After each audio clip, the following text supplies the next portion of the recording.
Pwede bang hindi gumamit ng primer when we are applying Floortec Flex?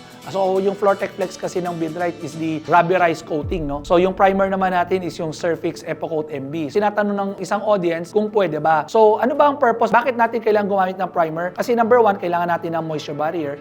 Pangalawa, kailangan natin ng primer kapag absorbent yung concrete. So, ibig sabihin ng absorbent ay sumisip-sip siya. So, imagine mo, no, pag gumamit ka ng top coat or ng rubberized coating mo, and then sumisip-sip yung floor. So, anong tendency niya? So, ang tendency niya, yung mga binders natin, papasok sa loob. And then, ano yung may iwan? Diba? Yung mga additives, yung mga pigments, yung mga powders, yan yung may iwan. So, mabilis siyang matanggal. Right? Kasi, hindi siya nakakapit ng maayos. Pangalawa, kapag may moisture yan, itutulak niya yan.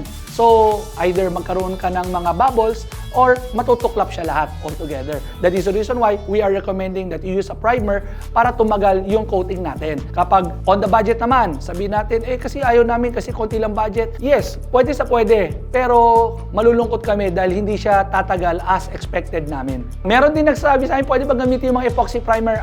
Gusto ko sabihin sa inyo, napakarami pong klaseng epoxy. At yung mga epoxy na to ay talagang sinadyang gawin para sa kanya iba't ibang purposes. Pwede sa metal, pwede sa wood, pwede sa concrete. So, ang recommend pa rin namin ay to use yung primer as indicated sa aming mga technical data sheet.